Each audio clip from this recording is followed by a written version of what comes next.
Hi friends, കുട്ടികൾക്കൊക്കെ ഇഷ്ടപ്പെടുന്ന നല്ലൊരു ഹെൽത്തി കടലുണ്ട റെസിപ്പിയാണ് നമ്മളിന്ന് ഉണ്ടാക്കുന്നത്. ഇതിനായി ചൂടായ പാനിലേക്ക് 1 ഗ്ലാസ് അളവിൽ പൊരികടല ചേർത്ത് കൊടുക്കാം. ഇത് നന്നായിട്ടൊന്ന് ചൂടാക്കി എടുക്കാം. ഇതേ പാനിലേക്ക് തന്നെ 1.5 കപ്പ് അവിൽ കൂടെ ചേർത്ത് കൊടുത്ത് നന്നായി ചൂടാക്കി എടുക്കാം.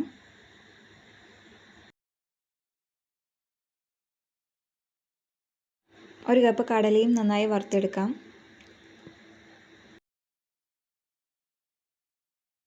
ഇനി മിക്സിയുടെ ജാറിലേക്ക് ഓരോന്നായി ഇട്ട് പൊടിച്ച് ഒരു പാത്രത്തിലേക്ക് മാറ്റാം.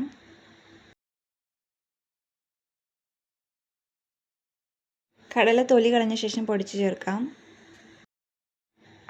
4-5 വെള്ളം പാവ് കാച്ചിയോ അല്ലെങ്കിൽ പൊടിച്ചോ ചേർക്കാം. വെള്ളം പാവ് കാച്ചി ചേർക്കുന്നതാണ് കൂടുതൽ നല്ലത് കേട്ടോ. ഇനി ഒരു പാനിലേക്ക് 2 ടേബിൾ സ്പൂൺ നെയ്യ് ഒഴിച്ചു കൊടുക്കാം.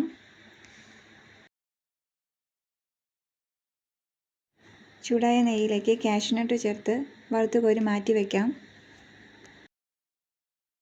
ബാക്കിയുള്ള നെയ്യിലേക്ക് നേരത്തെ പൊടിച്ചു വെച്ച പൊടികൾ ചേർത്ത് നന്നായി ഒന്ന് ഇളക്കി കൊടുക്കാം. ആവശ്യമെങ്കിൽ 1-2 ടേബിൾ സ്പൂൺ നെയ്യ് കൂടി ചേർത്ത് കൊടുക്കാം. ചുടുവെള്ളം അല്പാൽപമായി ഒഴിച്ച് നന്നായി ഇളക്കി യോജിപ്പിച്ച ശേഷം നേരത്തെ വറുത്ത് കോരി വെച്ച കാഷ്യൂനട്ട് കൂടെ ഇട്ട് കൊടുക്കാവുന്നതാണ്. എല്ലാം നന്നായി ഇളക്കി യോജിപ്പിച്ച ശേഷം തീ ഓഫ് ചെയ്ത് ചൂട് അല്പം മാറുമ്പോൾ ഉരുളകളാക്കി മാറ്റാവുന്നതാണ്. റെസിപ്പി എല്ലാവരും ട്രൈ ചെയ്ത് നോക്കുക. ചാനൽ സപ്പോർട്ട് ചെയ്യുക കൂടി ചെയ്യണേ.